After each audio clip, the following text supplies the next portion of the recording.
وہ مسجد اقصی کہلاتی، وہ اب مسجد ہے۔ یہ قبہ جو ہے بنیادی طور پر مسجد نہیں ہے،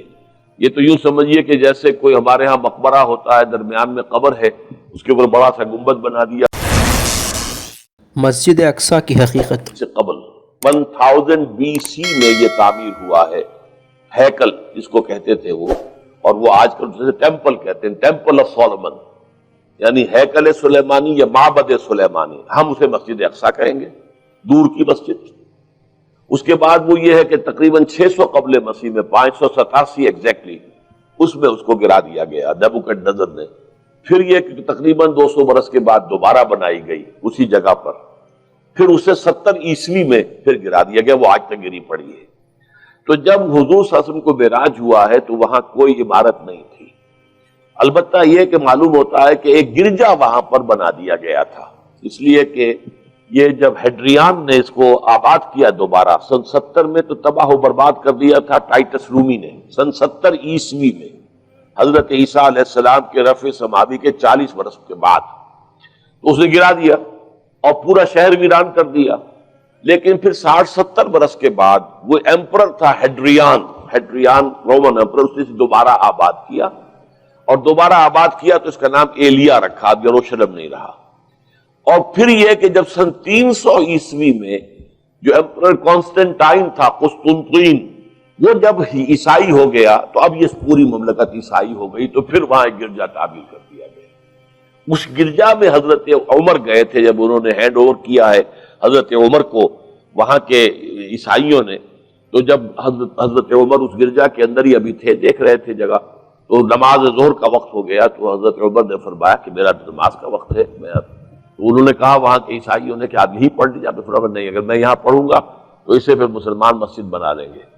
تو باپ باہر گئے اور اس قبۃ الصخرہ کے اوپر جا کے نماز پڑھی آپ نے۔ یہ جو اس وقت جو ڈوم نظر آتا ہے یہ ہے وہ چٹان، اور یہ بڑی اس کے اوپر گردہ وردہ پڑا ہوا تھا، کچرا وچرا تھا، اسے صاف کیا اور اس پر آپ نے نماز پڑھی،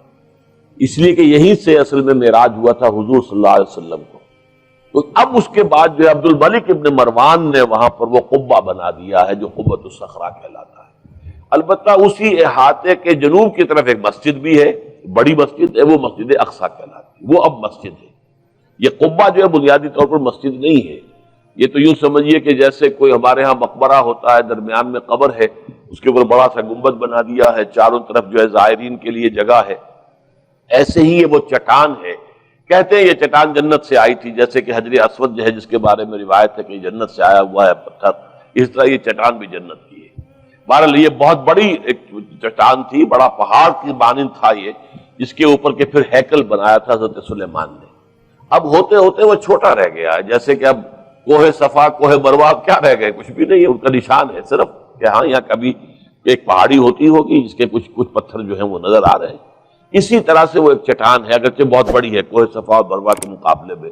تو اس کے گرد ایک پلیٹ فارم سا بنا دیا گیا ہے اور اس کے اوپر یہ قبہ ہے۔ تو یہ ہے اصل میں جو کہ حرم شریف کہلاتا ہے اس وقت، اور سارا جھگڑا جو ہے یہود کا اور مسلمانوں کا وہ اس پر ہے۔ ورنہ یہودی براق جو ہے، جو یہودی وزیر اعظم ہے اس وقت، اس نے یہ آفر تو کر لی تھی کہ ٹھیک ہے مسجد اقصی موجود رہے اور اس کے اوپر جو ہے کنٹرول بھی فلسطینی مسلمانوں کا رہے،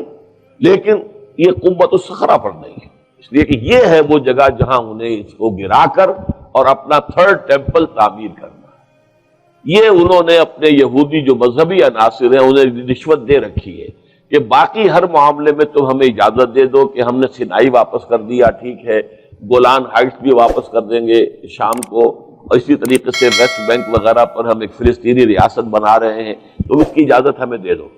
لیکن ہم یہ جہاں تک یروشلم کے بارے میں ان کا کہنا تھا کہ یہ ہمارا جوائنٹ ایک ہی متحدہ دارالخلافہ رہے گا، عربوں کا کوئی تعلق اس سے نہیں ہوگا، یہ پورا کا پورا ہمارے پاس رہے گا، اور پھر یہ کہ یہاں پر ہم وہ بنائیں گے اپنا ہیکل۔